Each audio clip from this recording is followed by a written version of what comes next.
Hello friends, welcome back. So in the previous video we have seen that how we can do some basic dependency setup for our demo application. So we have set up all the dependencies required, including the HILT dependency injection library. So in this video we will be seeing that how we can actually use the uh, HILT library to actually inject the networking library, that is retrofit 2. We will be seeing that how we can create the instances of all the required dependencies for doing our network operations. So let's get started. So first of all we'll be creating a new package named di. This can be anything, but for dependency injection I am naming it di. So now create a new Kotlin object, not a class or a file. We'll be creating a Kotlin object. So what this object will do is it will be like a module, and module is actually a container of number of things. So this module is actually responsible for injection of our retrofit modules. So all the dependencies required for our networking functionality that will be done and provided by this module. All the instances are created inside this. So let's just name it as network module, and this is object. And now for the very basic thing in the HILT library is actually the annotations. In dependency injection frameworks like HILT or Dagger 2, the very basic thing is annotations, which are used for the code generation. So there are a number of annotations which we are going to learn as we move forward. So the first annotation that we need to use is actually in node this class. We'll have to first create a application class. So to use HILT in your project, this is a necessary and a required step, that you will have to create an application class, otherwise HILT will not work for you. So we'll also be creating a package for that. Let's name it app, and let's create a new class and let's name it my app. So this will extend our application class, and we'll not be implementing or overriding any of the functions. So yeah, that's it. So now the very first annotation that we need to add it over here is HILT Android app. So this will tell HILT that this is the application using HILT. So this is a very basic annotation, and it is required to have an application class with this annotation over here. And whenever we create an application class, we'll need to define it in our manifest file.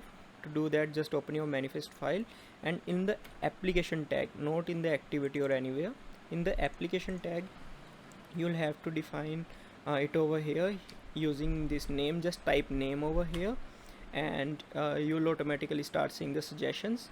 If not, then just start typing the name. So just press enter, and you can control enter over here to see that this is the right file. Yeah, so now we are good to go. So this is the very first step to inject HILT in your application. So just remember this step. So now the other thing is we have created a module over here. So now the second thing, or you can say the first thing to do is we'll be using another annotation provided by HILT, that is install in annotation. So like here, use @install in. So now we'll have to pass a parameter over here, that is the component. So now you must be confused, like what are these components. So like I have previously asked you to search for dependency injection using HILT or something like that, and you must have opened this documentation from where you have copied this dependency. So in this documentation you can head over to this component section. So here you can see all the components available in our HILT library. So what these components are, this is the first component is the application component. So application component, you can see here the lifetime of the application component. So in the install in, you will provide the name of this component. Like if you know that you should know actually that this anything defined under this module should have a lifetime of our application. Like whenever our application will be in on create mode, so all these dependencies are created, and whenever our application will be destroyed, so these dependencies are cleared off. And by doing so, these dependencies will have a single instance, you can say. So we'll need to think very carefully that which instances are to be like the application is component, and where we need to define other annotations. So application component is basically used for all the dependencies that we don't need to attach to a particular activity or a view or a fragment or anywhere. So like the networking dependency, for networking dependency we need to have a single instance of our dependency which will be using in the whole application. But if there are requirements like some instances that you want to be created whenever your activity, or yeah, whenever your activity is created, and it should be cleared whenever your activity is destroyed, then you will be using this activity component. Okay, so if you are using activity component and your activity requests for that annotation for that instance, so then that instance will be created when the activity requests it, and the activity is in on create state, and it will be automatically cleared. That instance is automatically destroyed when the activity enters the on destroy state. Okay, so now similarly, if you want an instance to last till your fragments life cycle only, then you will be using this fragment component. And similarly for views, you will be using this view component. So now there are much more like view with fragment component. So another one is service component used in services, those background services. You can see all the life cycle over here, that if you define anything as an application component, then when it will be created and when it will be destroyed. So these are some of the annotations, and these are all the annotations actually provided by Hilt. So I missed this annotation. So this is very useful annotation, activity retained component. So this annotation is actually used for, you can say, components like when you want to let's give let me explain you with an example. So let's say if you want a repository, and your view model is actually calling anything from that repository, so then your view model needs to have the instance of that repository class, and that repository class should be initialized when your view model is actually initialized, and it should get destroyed when your view model is cleared. For that kind of cases, you can use activity retained component. So the components that are, those are retained by your activity lifecycle.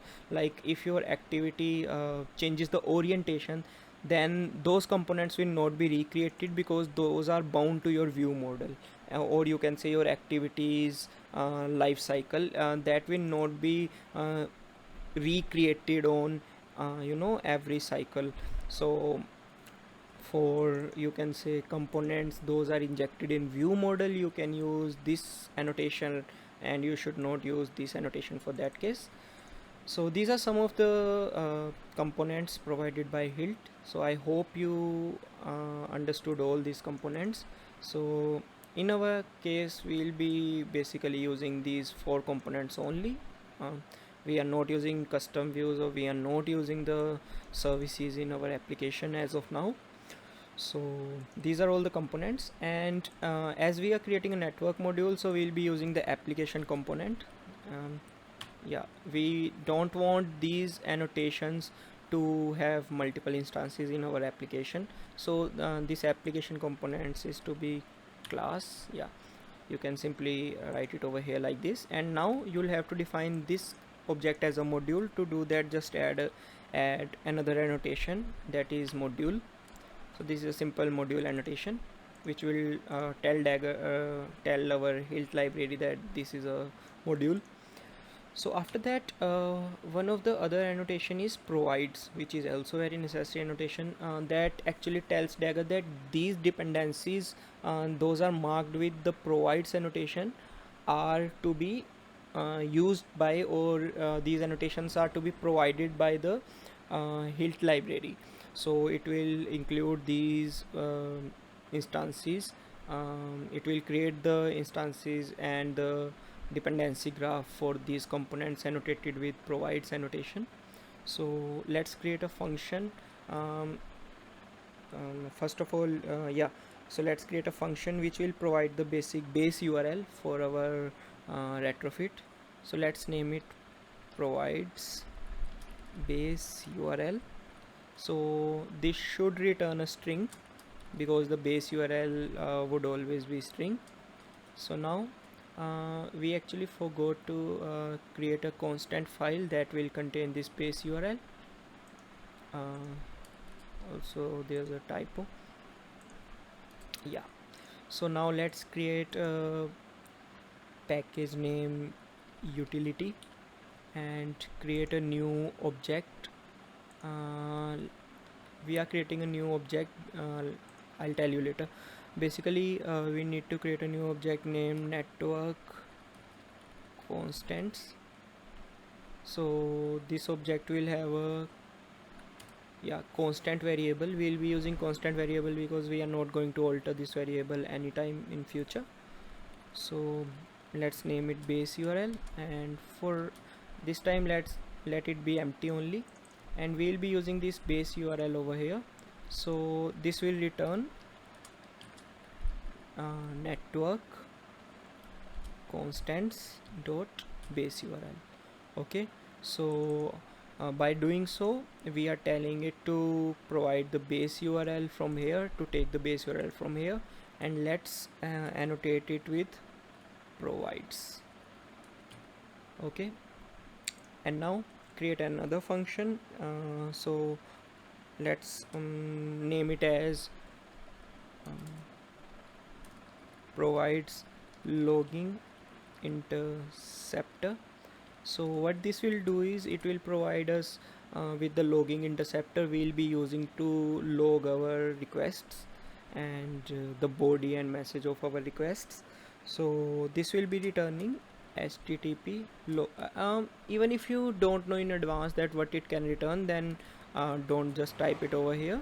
So you can what you can do is you can simply type return. And now as you know that you have created this function to return the instance of your http logger. So just create an instance of your http logger. So just type it over here, http logging interceptor, and we'll be using this set level function to set the logging type to be of level body. By doing so you are actually telling your networking library that you want to log every request, the complete body, the parameters a user is sending, and the result he is receiving, along with the URL of the API, the type of the request, get, post, put, delete, anything. And by typing this level.body you are telling it to log everything. Okay, so after this you will be getting a error here. So just alt enter over here, and it will ask you to change the return type. Just press enter and it will automatically add the return type over here. So we'll also be adding the provides annotation over here, because this will also provide, this function will also provide the dependency. So in our case it is providing a dependency of http logging interceptor. So you must be thinking like we are creating all the dependencies over here, why we can't create it in every class where we require it. So that we'll discuss as we move forward. Basically this is the concept of dependency injection framework, that you should not create instances at every level, and you should not bind your application. You should not do hard binding of your dependencies. So by doing so what you are doing is you are creating a loose coupling between your modules. So in future, let's say you want to change your logging library. Okay, then what you have to do, if you have multiple instances where you have initialized this library, then you will have to change everywhere so that is a hard coupling. But in this case you will have to just do basic change over here, and everywhere where it is consumed it will automatically get, you can say it will automatically gets changed. So this is the basic concept of loose coupling, that we should not couple the modules tightly. So now we'll be creating another function which will provide our OK HTTP client. So let's name it as function provides OK HTTP provides OK HTTP client. And now we'll be creating an instance of our OK HTTP client. So let's name it well OK HTTP client equal to OK HTTP client dot builder. So we'll be using builder pattern over here. Don't get confused that what is this builder pattern. So this is basically used to create instances where we need to provide some of the optional parameters. So now you can use this instance of OK HTTP to add some of the parameters to it. So basically it is asking to add a interceptor, which is optional. These parameters are not required, these are optional parameters. So but in our case we have created an interceptor over here, so we need to add that over here. So now you will be must be thinking like what we should do over here. We should call this function, or what we should do over here. So nothing, just we need to pass the required dependency as a parameter over here. So let's pass the HTTP logging interceptor as a parameter over here. You can name it anything like logger or anything, okay, that's not a issue. So after that you can simply use it over here. So don't get confused like how it should get this parameter over here, I'll tell you later. So just do that over here. And now we'll be adding some other parameters like the connection timeouts and all. The call timeout should be like you can say 60 seconds, so the time units will be seconds. So similarly just copy this, and the connect timeout should also be the same.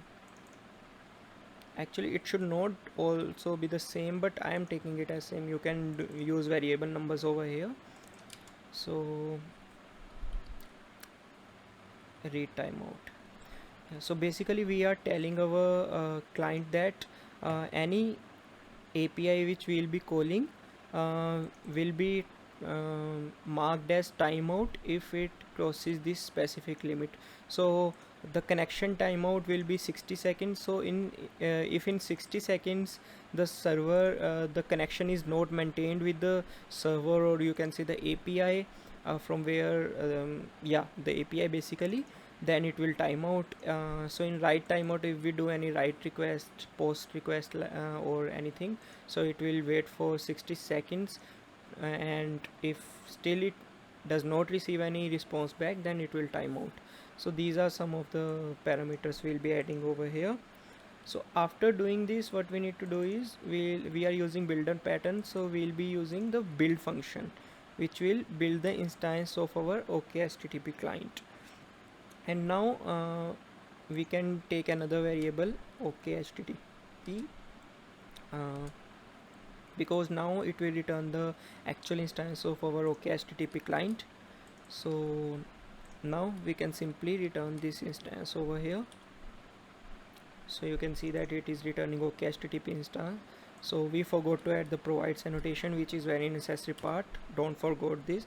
So next time before creating a function you should actually write this annotation over here. And now we are going to create another function which will provide our JSON converter factory.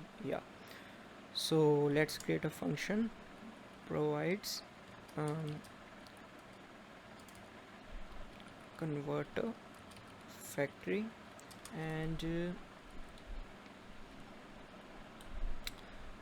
typos everywhere. So this will return JSON converter factory dot create. Okay, so the return type will be JSON converter factory. So we can directly use it when we create our retrofit instance, but we are not doing that because in future, as I told you here, like we want to change the converter factory. So what we can do is we can simply change it over here and it will get reflected over everywhere. We should actually not return this, rather than we should return the parent. So that will be the converter dot factory, so that in future if we want to change anything, like we need to add a new library, then we should not have to change this return type too. So that new library or anything would also be having the same return type, because it's the parent, basically the parent class. So now the other thing is, we have done the basic setup that is required for our retrofit client. So now the final step is to create the actual instance of our retrofit class. So let's do it. So provides function and yeah, provides retrofit. So here we'll be returning the instance of our retrofit class. So to do that, what we'll be doing, we'll be also using the builder pattern over here like this. So now we'll be adding the parameters. So these are, first of all, the first thing is the base URL. Now you must be thinking that from where I can get this base URL. So like in this step, I have told you whatever you require. If you have created that instance previously, then you can simply pass it in the parameter. So in our case, we have created that over here. So let's do it over here. Base URL, that will be of type string, and we'll copy it and paste it over here. And now the next thing is to add our converter factory, which we have created over here. So you can have a parameter of here, converter factory, and this will be of type this converter dot factory. Shit. Yeah, so we'll be using it over here. And now the last thing is to add the OK HTTP client. So the client will be OK HTTP client. So we'll be having another parameter over here, OK HTTP client, and we'll be using it over here. And the final thing is to call the build function, as I told you over here, which will actually create the final instance. So now change the return type to retrofit, and we have created our instance of our retrofit. So now one more thing is left, which is the very important thing. Without that you cannot actually call any of your APIs. So for that we need to create a API service class. So to do that, just create a new package. Let's name it as network, which will have all the files necessary for our networking purposes. So let's create a new Kotlin file. This will be a Kotlin interface, because our API service classes that will be creating with using, or we'll be using in retrofit, should be interfaces. So let's name it as API service. This will be an interface. So inside this, what you can do is you can simply use any of these method like get, post, put, delete, anything to call your API. So let's create a new function, get data. For the current time, let it be like this only. So we need to create the instance of this API service. So let's go back to our network module and create a new function over here. Firstly, we'll add a provides annotation, and now let's create a function over here. Let's say it provides API service. So now let's return our API service over here. So for that we need the instance of our retrofit, which we created over here. So retrofit, now return retrofit dot create dot create, and you can see it over here that it is demanding a service class. So here we'll be using our service class which we created right now, API service dot class dot java. Yeah, and now we are going to return this. So now in our project, anywhere when we need to call any API, the final thing we need is this API service. We don't need this, we don't need this or anything, but we actually created all these instances to create the instance of retrofit, and finally used that to create the API service instance of our API service class, so we can use it. So this is a basic setup for setting up the retrofit using the Hilt client, Hilt library. So now one more thing, that the actual magic of this dependency injection framework is that it automatically injects the library as we start creating the instances of that libraries. So in our case, like we have created an instance of our logger, HTTP logger over here. So we have created an instance of our HTTP client over here. So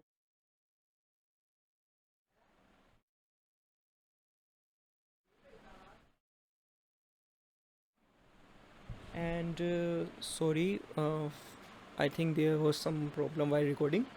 So now you can see it over here. We have created a converter factory over here, and we have created an instance of our retrofit over here. So finally we have created the instance of our API service over here.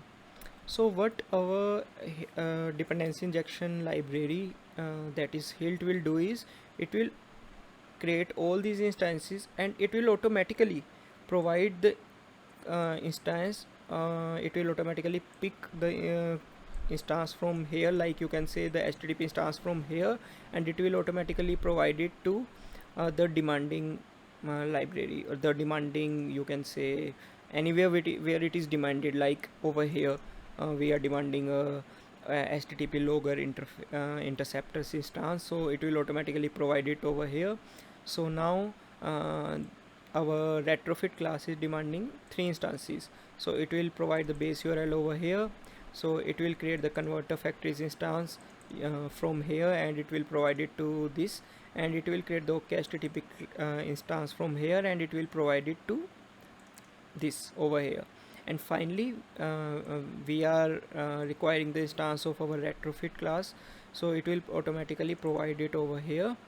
So this is all the magic of our dependency injection frameworks. So we don't need to explicitly specify that from where it should pick the instance and where it should provide it. We only need to specify that we require this instance, and we should create an instance of that, and we should annotate it with provides. So our dependency injection framework should know that this instance is to be provided at any point of time. So it can create basically a virtual graph for that, and it can link up all these things and write all the code for us automatically. So this is the magic of dependency injection frameworks. So here till now we have created a instance of our retrofit using Hilt library. So in the next videos we will be actually using these instances, and we'll be creating more instances also, and we'll be seeing that how we can do constructor injection, and what basically constructor injection is, and how we can achieve it in our view models, in our repository classes. So see you in next video. Bye.